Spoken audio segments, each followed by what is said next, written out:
गांव गांव बनवाएंगे, चक्की चलवाएंगे, चक्की में आटा बनेगा। ये जो धीमे धीमे चक्की चला के आटा बनता है ना, इसी की पौष्टिकता है। तेजी से जो मशीन में आटा पिसता है वो कुछ भी दम वाला नहीं है। इसी आटे में क्वालिटी है जो धीमे धीमे।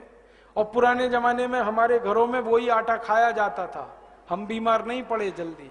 अब चक्की का आटा है, गड़बड़ी यहां पर है।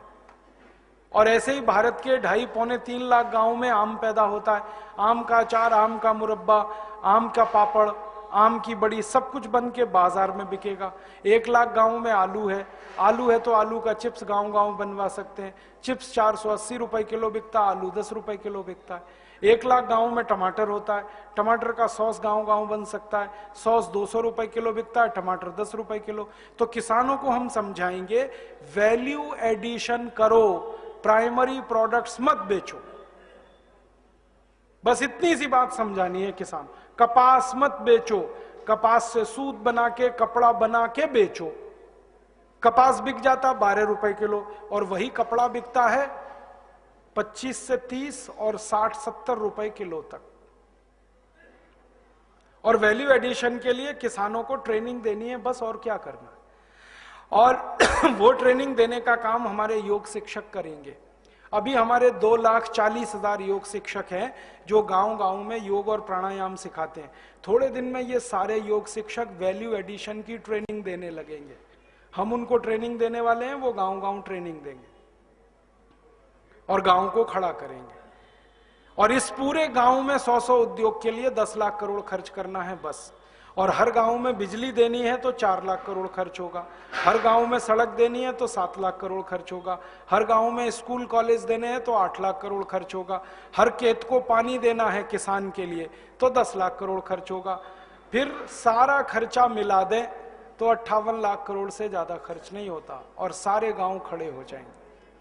अब 58 लाख करोड़ खर्च करके गांव खड़े हो गए तो गरीबी, भुखमरी, बेकारी खत्म।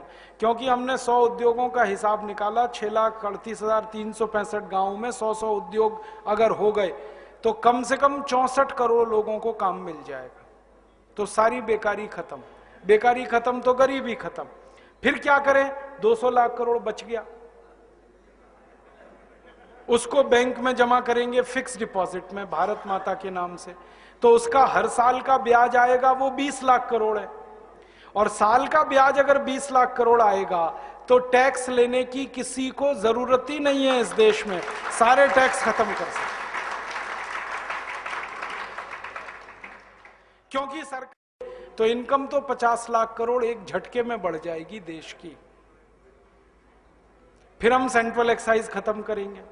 सेंट्रल एक्साइज खत्म करेंगे तो उत्पादन बढ़ेगा देश का। क्योंकि सेंट्रल एक्साइज टैक्स की चोरी करने के लिए उत्पादन छुपाते हैं लोग।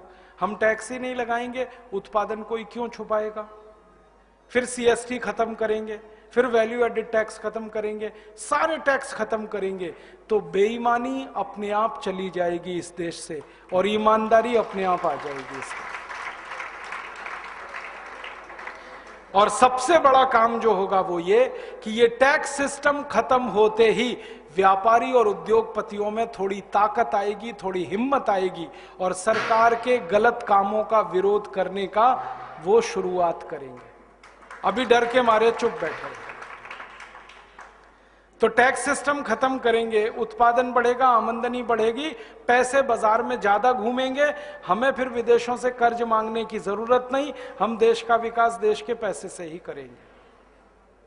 तो ये योजना है अपनी। और टैक्स खत्म हुए तो महंगाई सबसे पहले खत्म, हर चीज सस्ती होगी। मैं आपको कुछ कैलकुलेशंस बताता हूं।